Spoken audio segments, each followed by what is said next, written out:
Hey everybody, how's it going? Welcome back, and welcome back to working on the ramp truck.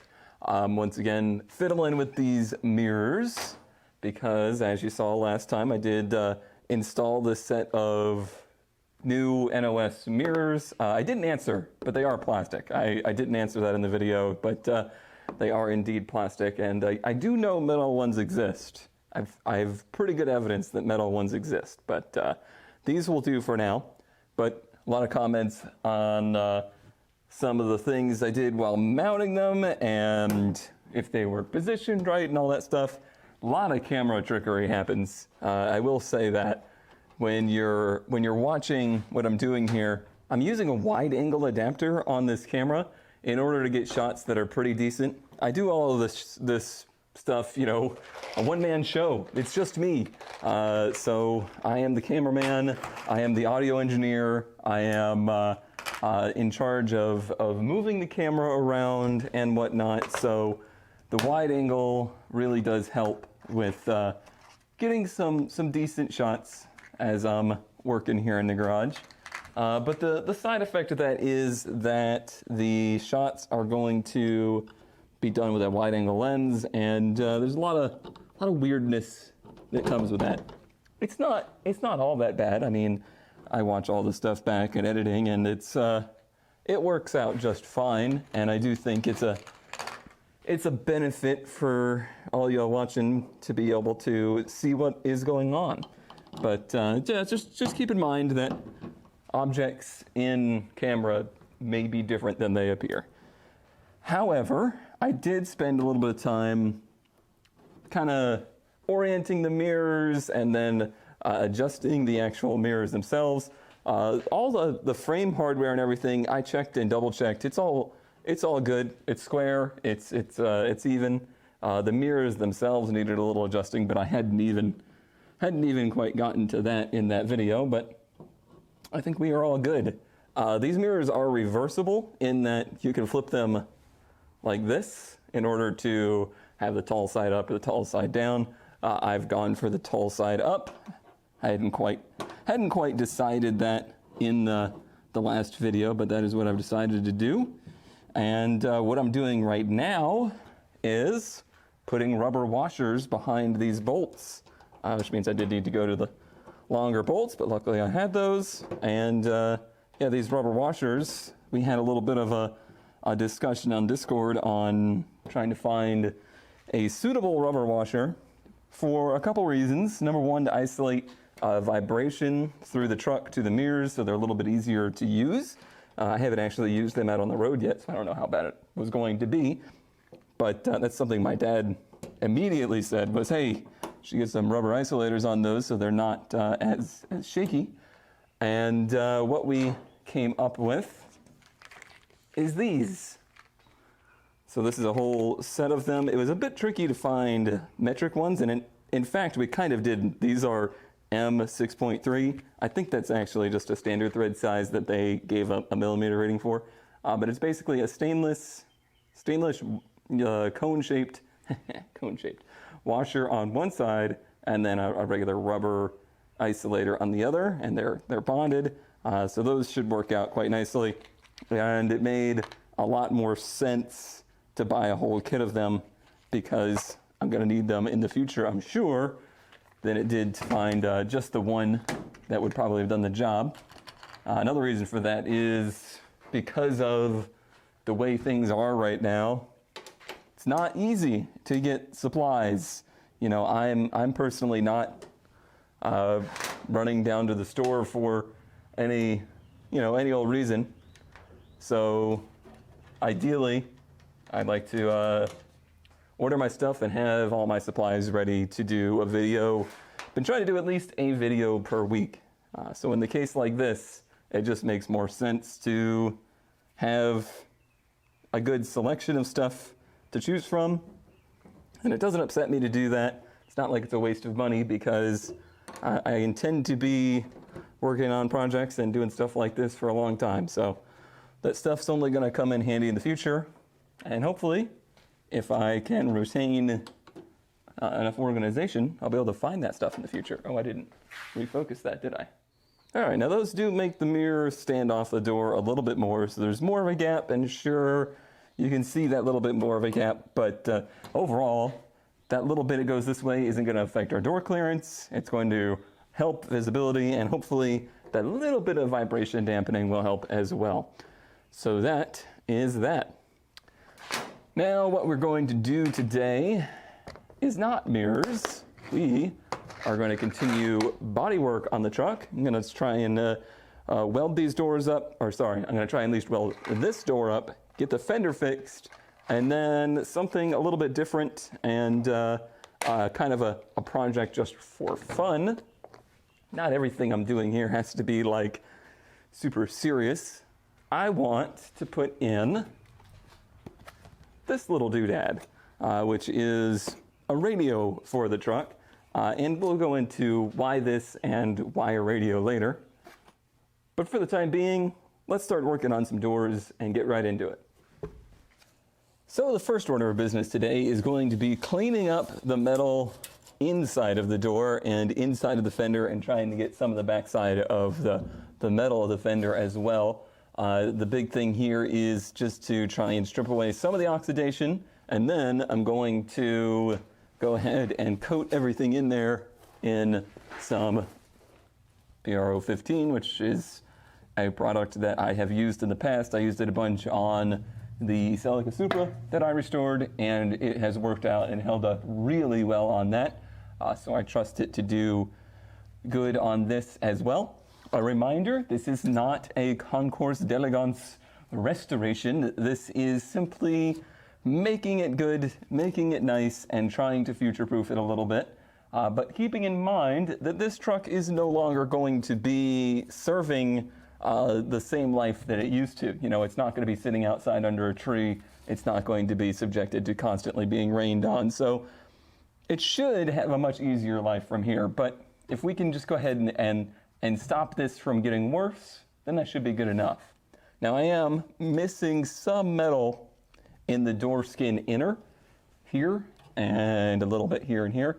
I'm not super worried about that for the time being. If I can get the outside cleaned up and the new metal on there, and as long as we have enough metal here that I can get some weld in along the bottom where the door skin folds over, I'm going to be happy with that. That's good enough for me.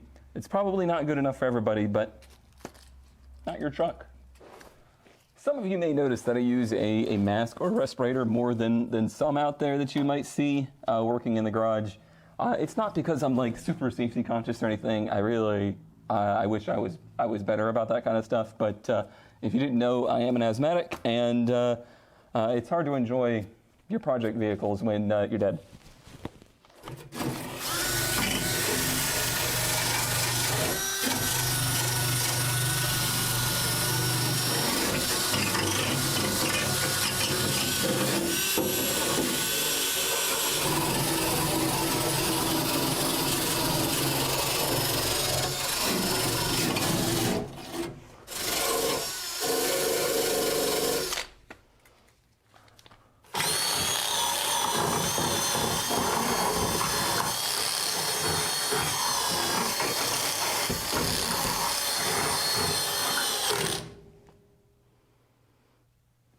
Rip.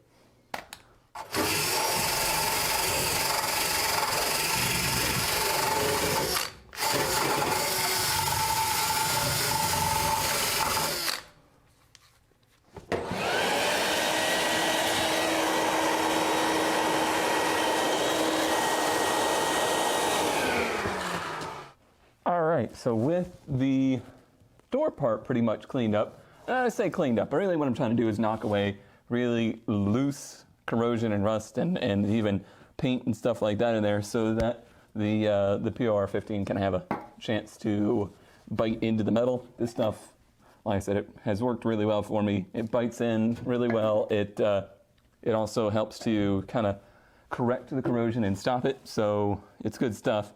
And the big thing with removing the material was to see where are the areas that are probably too bad to be welded to. This one right here, it's pretty rough. The bottom lip actually has enough metal to be welded to, But even when I fold that over, there's going to be open exposed door here. I'm not horribly concerned about that though. These holes actually stay open and they help stuff drain out through the door. So I may just end up coating these and kind of leaving them as is. It's an area that is 100% invisible to anybody that looks at it. Only you special viewers here will see it.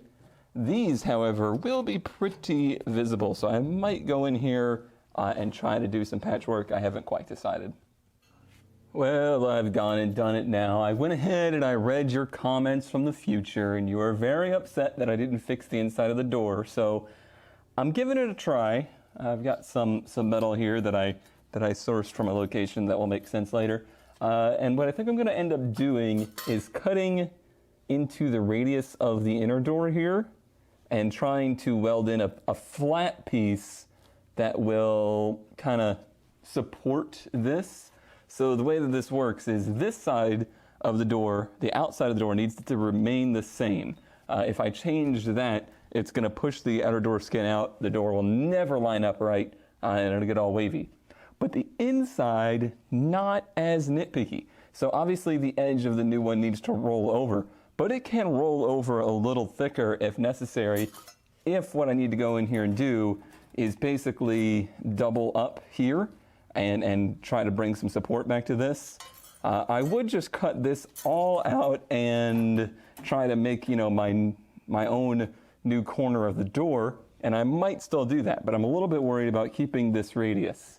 There is an interesting curve here that matches up to the door skin, so kind of 50-50 on that right now. I don't know which way I'm going to go.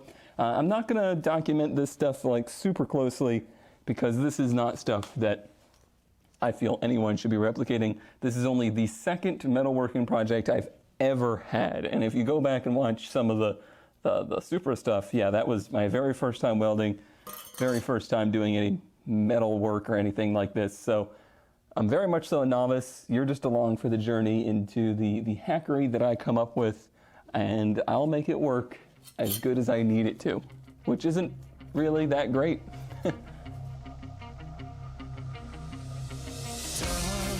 Tug at the line where the past meets the present. Redefine who you are when the sun goes down. All the talk of the end of the world, if it's coming, nothing we can do about it, so just find a warm place to stay. Well, the streets are moving, pushing us away, the sun's crashing down with the rain.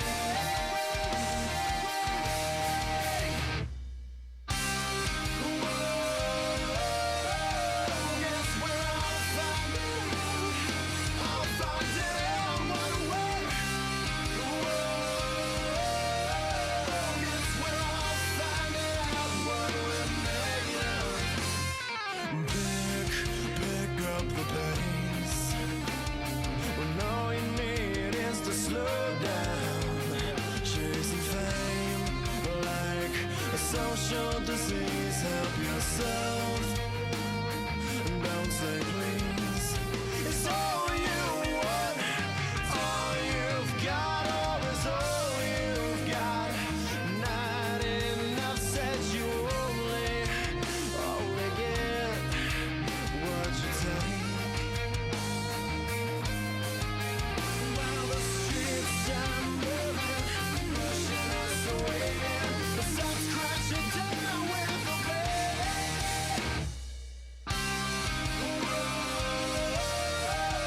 Guess we're all finding out what we're. I guess we're all finding out what we're made of. One foot before the other, walk unafraid.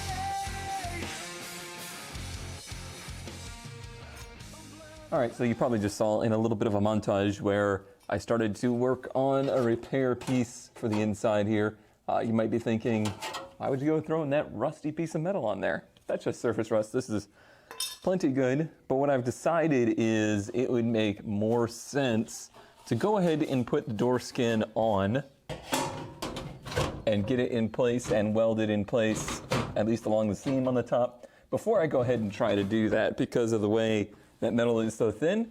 And I don't want to form that inner panel before I get this in place, because this has the right shape to it. That inside piece kind of doesn't. So this is going to be a bit of a nerve-wracking step for me. See, I've laid out some masking tape, and that's to straighten out this edge here where I cut it. I got a little wobbly-weebly down here. Got a little cleanup to do over there. And then I need to transfer that to this. So my nice new piece of metal, that luckily wasn't terribly expensive, so it's not going to break my heart if I screw this up. I've got to cut it, and I'm going to cut it basically right along the line of this rolled over piece of body, and that's going to be a little bit long, which is good, because if it's a little long, I can trim it down and trim the door itself back and trim them to each other and get them close enough. I am going to be seam welding this, butt welding it, so a lot of the stuff I did on the Supra I ended up overlapping, because that metal was so thin I would just touch it with a welder and it would disappear. I'm hoping that this is a little thicker and thick enough that it's going to be a little easier to weld. It might not be. I don't know. This is all still pretty new to me. But now, yeah, let's clean up the cut here. Let's clean up the weld here, and then let's go ahead and cut this panel. Same thing to this panel that I did to the door, and that's just lay a masking tape line to give me some kind of reference of, hey dummy, don't go further than this.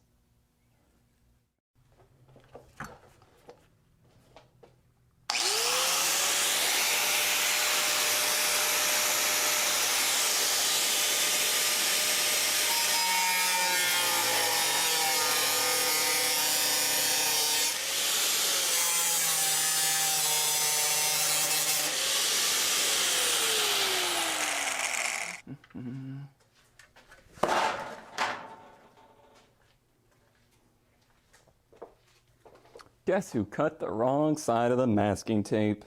It's me. It's supposed to be this side, not this side. Well, all is not lost. I can hopefully use this on the other side. Might as well continue the cut at this point. Damn it. This is the annoying part of being like, this is reality instead of reality TV, because on reality TV, someone would have done this, they would have screwed up, some millionaire would have yelled at them for screwing up and wasting money, and then they would have cut to the next scene where a piece gets FedEx delivered to them instantly. For me, it's like, well, shit, there goes a whole day's pay. And the person that yells at me is me, and I'm an asshole.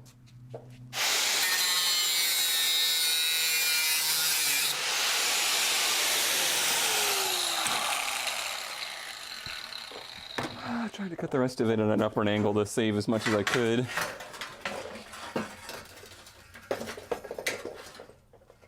I'm not mad, I'm just disappointed. No, I'm kind of mad too.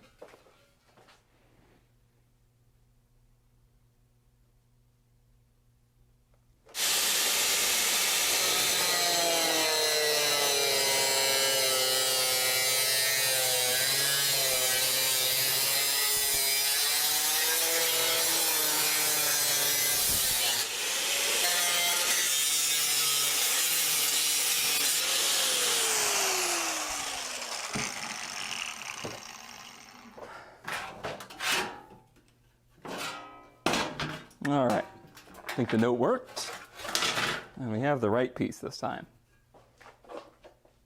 All right, this bit here is going to take a little bit of patience because I've got to get these two to match up to each other correctly. As you can see, it's much too high as of now, but like I said before, it's easier to remove material than it is to add it back. I shouldn't have said that. Now I feel even worse about cutting the first one wrong. So I think what I'm going to do is probably take from each a little bit. I wandered upwards on this side. I'm not very good at cutting straight lines with a grinder, I'm finding. I don't know how to get that skill perfected, but either way, we got to get these two to match up better. So, let's get to work. I've decided to cool off and reflect on what I've done with some painting. Actually, I need to do this before we weld the panel in place, so might as well get it going. This stuff goes on really nice, and it's deceptive because it's real thin, but it lays real thick. So it makes it pretty easy to apply. There's like 3 steps to this process if you listen to the manufacturer, and I'm sure that does make it work better, but this stuff is already rather expensive. I think I paid $50 for this quart. I don't usually talk about price too much because I don't want people to feel like it's necessary to back shop me basically and try to tell me how I could have done it cheaper, I could have got this for a better deal, blah blah blah blah blah. At the end of the day, I'm doing the best I can with what I got, the resources that I got, and that's just gonna have to be good enough. So you'll have to take my word on things when I'm like, I got a good deal on this. Well, I got a good deal based on my situation for it, is usually what that means. This stuff here, the price is what it is. Not really gonna get a good deal on it per se. But like I said, I've had really good luck with it before. It goes really far too. You don't have to have a lot of it. I probably could have gotten the pint, but a quart was what was available, and I will use it in various places. The rust actually doesn't go up nearly as far as I thought it did, but I'm going to go up as far as I can and get the back side of the metal for the door as well, just to future-proof as much as I can.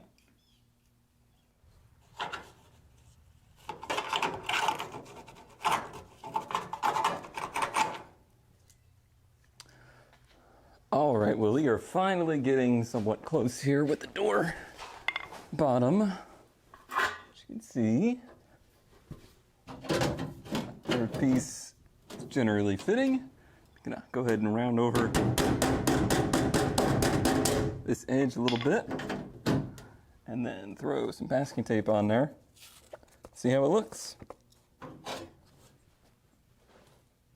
All right, well, I think that's looking good enough. What I'm going to start to do now is put some tack welds up in here, hold it in place, and then we can actually start to try to form it into place. See how we do. It's been quite a long time since I've done any welding. Makes me rather nervous about putting these big gloves on, just because you don't know who decided that this was home. So I do this very useless activity where I squeeze them.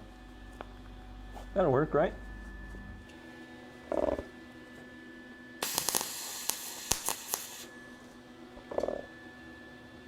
That is so much different than the metal on the Supra.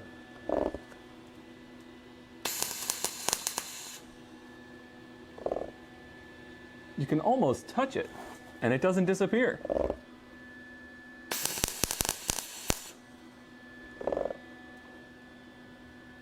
Like I said, just laying some tacks.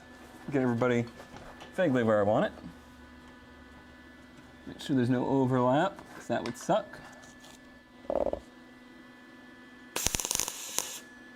That was better.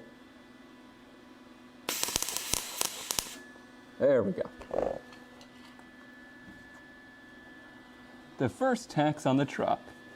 Let's try and get one better over here. Not going to get carried away, because who knows, we might still need a lot of adjustment in it. Let's see. Those will hold for now. So what I'm going to have to do, I'm going to lay probably one more tack over here. I'm going to have to hammer in these ends in order to get the door to shut. I just want to make sure that we're somewhat close to in line with everything. And it's not horribly crooked or anything.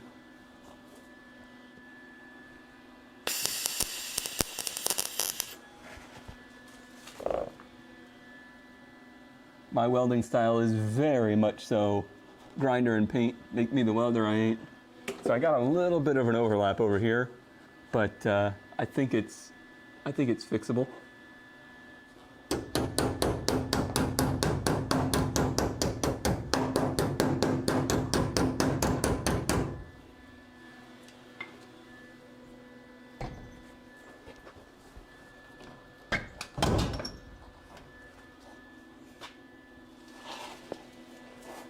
That's gonna be fine. The door's obviously not closed here, but I noticed a big problem with these trucks is this corner doesn't like to tuck up into the body, and as with this, but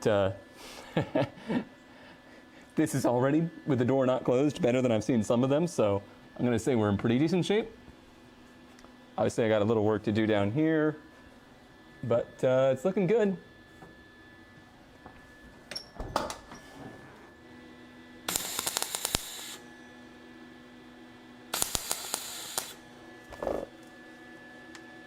So my basic technique here is going to be continue to do this, do some spots, do some spots, do some spots, till it's mostly filled in, and then we'll grind it back, and it'll be good enough. I didn't realize you were so close.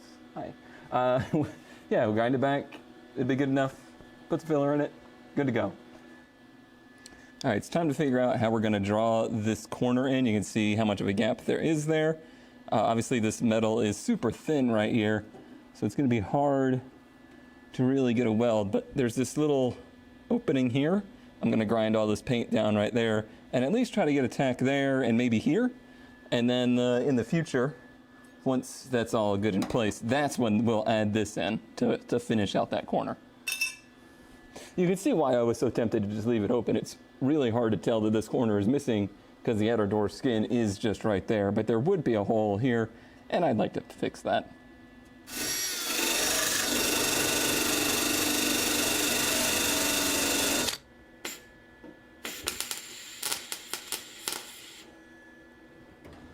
Yeah, there we go. Yeah, it's still a little bit weak, but it is now holding at least. Yeah, this whole piece here is a bit flimsy, but when we fold this across, it's really gonna fix a lot of that problem. So we'll fold this over, and then I'm not sure how the corner goes. I guess you fold it over and then it's angled down so that you can fold it this way and then fold it this way. And then right here, there's a little spot weld spot. I might indeed put that clamp back to work then. And then it's just a matter of going along here and hammering this up and then throwing a couple spot welds into this as well. And then finish the seam and we're good. Judging by how much gas I have left in my welder, I think I might just get it in place for today and then take a little break from metal work. It's been quite a day of doing this, and go from there.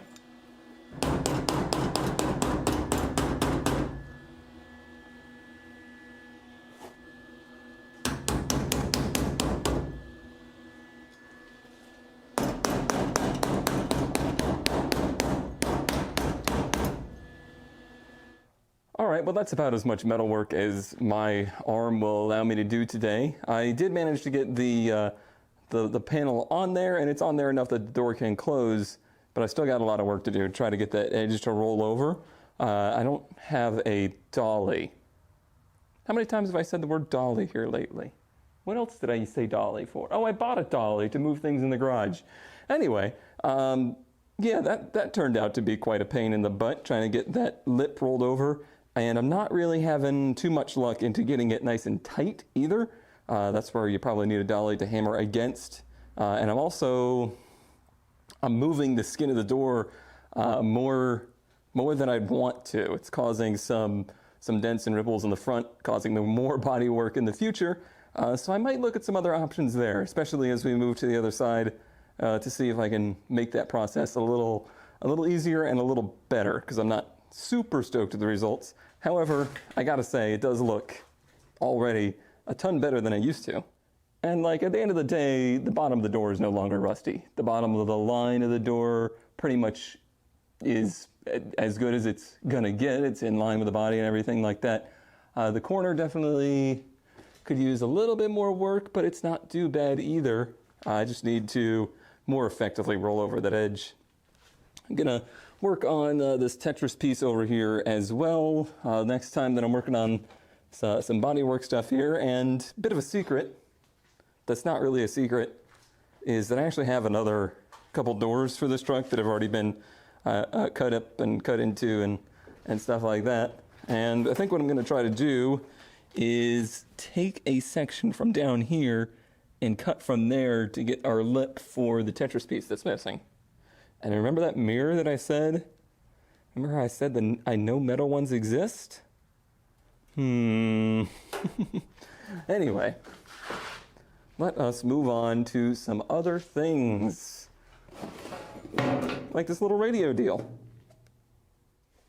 So if you remember back when we did the trip from Florida to here with the truck, we had some memories of this radio moving around and falling out every now and again. I don't think this is an original radio, but it is an AM/FM radio. So not a lot to offer here. I don't know if it's aftermarket. It's an AudioVox, made in Japan. Leads me to believe probably not original. However, it doesn't work, doesn't do anything, and it wow, it does actually have a connector here. I don't know if I finished my thoughts there. Probably not. I think it probably did work, but someone took the speakers out when they sold the truck, or at some point, who knows. Yeah, it's a radio. It probably could work, and it's the right look and everything like that. But I really don't want to go through and add speakers to this truck. I really don't want to. I don't want to do like a whole sound system or anything like that. But what I would like is something in here that I could at least plug my phone into and get like navigation directions with and stuff like that. So I wanted like an aux jack.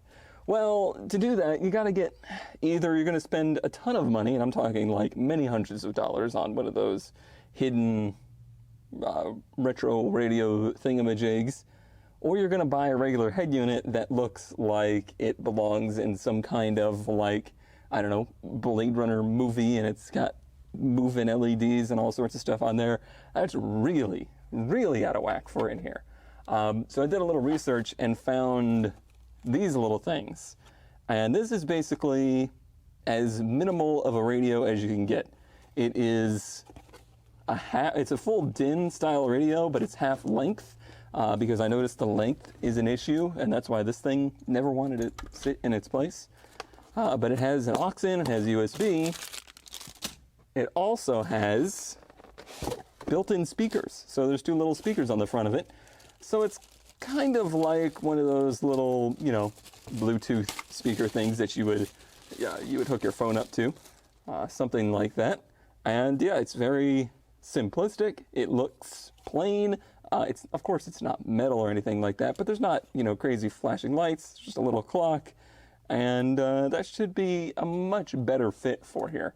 The connections are simple. All you're going to need is power, accessory, and ground. There is the ability to hook the antenna up as well.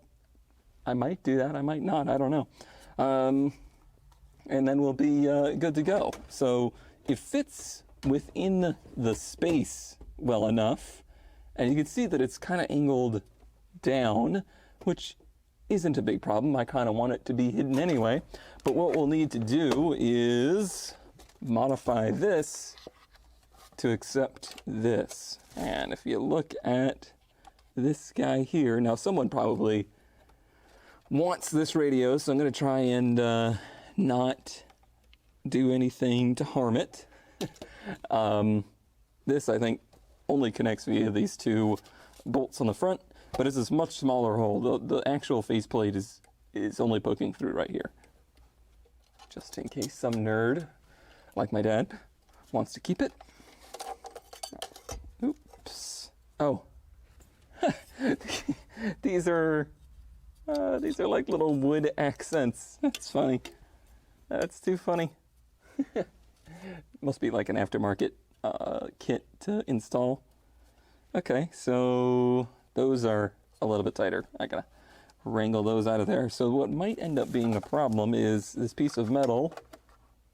Oh no, that's gonna be great actually. I was worried that the holes for the knobs would interfere with the hole that I need for this, but that looks like it's gonna be fine. And this has like a DIN style connector, so if I cut a hole that's the right size for this, it should slide in and not want to pull back out unless you use the little tools. Easy peasy, but a little bit more metal work today, I guess.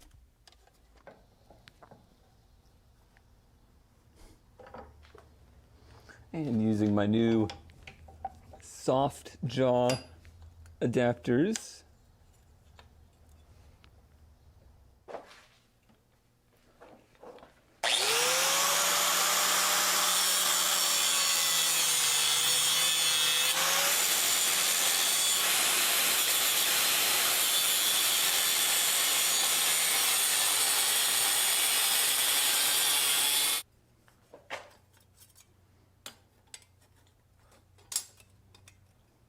All right, well, this was a fun little wind down project as I kind of cooled off both mentally and physically from the Bodywork there.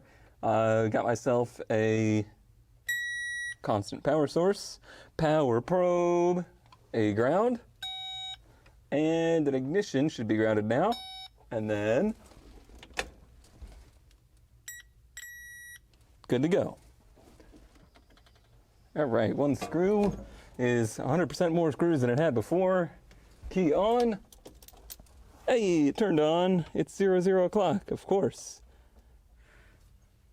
All right, we'll make it 2 screws, but not one more.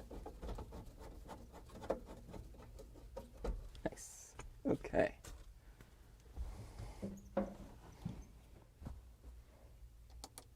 Oh.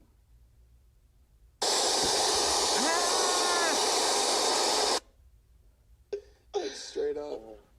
Oh, that's fun. Oh, hey, what's going on with the top of your, like, head? So I'm cheap. All right, cool. That will work just fine. I don't understand where the volume is.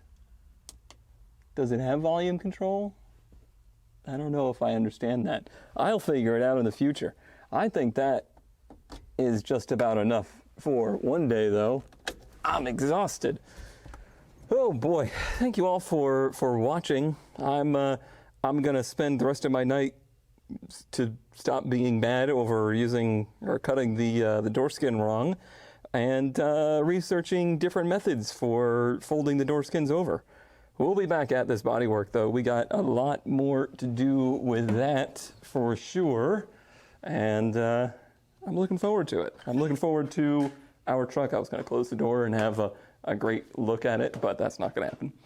I'm looking forward to our truck looking presentable, and I'm looking forward to moving along to the rest of the bodywork and getting to other projects. All right, that's it. Bye.